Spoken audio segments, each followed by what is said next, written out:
আচ্ছা, এখন কেমন আছেন? বাবা মতিন, আমি ভালো নেই রে বাপ। জ্বরে গাটা পুড়ে যাচ্ছে। মনে হচ্ছে আমি আর বাঁচবো না। এসব কি বলছেন? আপনার কিছুই হবে না, আপনি সুস্থ হয়ে উঠবেন। কি দিয়ে সুস্থ হব রে বাপ? যে রোগ হয়েছে এটা সারাতে নাকি অনেক পয়সা লাগবে, সাথে ভালো মন্দও খেতে হবে। কিন্তু পয়সা পাবো কোথায়? আমাদের মতো গরিবদের কপালে কি ভালো মন্দ লেখা থাকে? ও নিয়ে আপনাকে চিন্তা করতে হবে না, আমি সবকিছু ব্যবস্থা করছি। তো তুই এত পয়সা কোথায় পাবি? শীতের চাদর কিনবো বলে কিছু পয়সা জমিয়েছিলাম, সেগুলো এখন কাজে লেগে যাবে। এভাবে আর আমাদের কতদিন সাহায্য করবি? তোর নিজের সংসার গড়বি না? সংসার কি যে বলেন চাচা, সংসার তো করতে চাই, কিন্তু আমাদের মতো অসহায় মানুষদের দেখে নিজেকে আর ঠিক রাখতে পারি না। তাই প্রতিজ্ঞা করেছি, যতদিন না এই গ্রামের সবার কষ্ট দূর করতে পারবো ততদিন সংসার করব না। এই ছোট, খাবারটা ধর, আমি চাচার জন্য ওষুধ আর ভালো মন্দ কিছু কিনে নিয়ে আসি।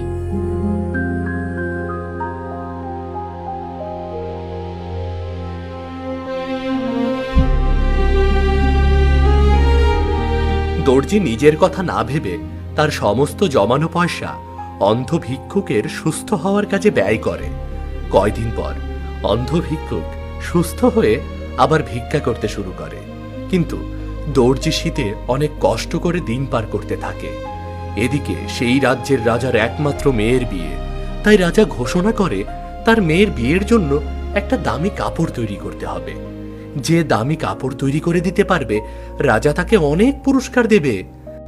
রাজার কথা মতো পুরো রাজ্যে ঘোষণা দেওয়া শুরু হয়।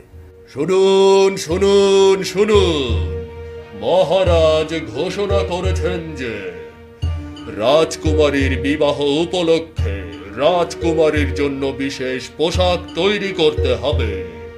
যে মহারাজের কথা মতো পোশাক তৈরি করতে পারবে মহারাজ তাকে এক কলস সোনার মোহর উপহার দেবে। শুনুন শুনুন শুনুন। মহারাজ এমনটা ঘোষণা করেছেন, তাহলে তো একবার মহারাজের কাছে যেতেই হয়। মহারাজের এমন পুরস্কার পেলে আমার সব স্বপ্ন পূরণ হয়ে যাবে, গ্রামে আর কেউ অভাবী থাকবে না। যাই, মহারাজের কাছে যাই।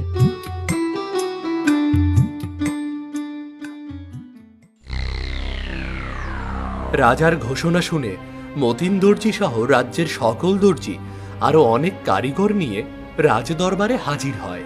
শোনো সবাই, আমার কন্যার বিবাহ উপলক্ষে একটা কাপড় তৈরি করতে হবে, যে কাপড় বিনা বাতাসে দুলবে আর কাপড়ের দিকে তাকালে মনে হবে আকাশের তারাগুলো জল জল করছে। এমন কাপড় যে তৈরি করে দেবে তাকে আমি এক কলস স্বর্ণ মুদ্রা পুরস্কার দেব, আর যে এমন কাপড় তৈরি করতে পারবে না তাকে কঠিন শাস্তি পেতে হবে। এবার বলো, তোমরা কে কে এই শর্তে রাজি?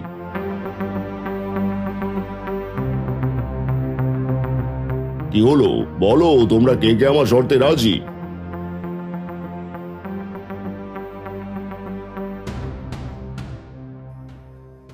কি সবাই তো ভয়ে পালিয়ে গেল, কিন্তু তুমি দাঁড়িয়ে আছো কেন? তুমি ভয় পাওনি?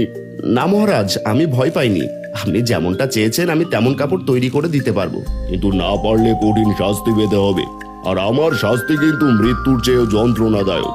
আমি আপনার শর্তে রাজি, আমাকে একবার সুযোগ দিন। বেশ, সুযোগ দিলাম। আগামী 3 দিনের মধ্যে এমন কাপড় তৈরি করে আনবে, নয়তো তুমি তোমার শর্তে হেরে যাবে। যথাজ্ঞা মহারাজ। বেশ, এবার গিয়ে দ্রুত কাজ শুরু করো, যাও।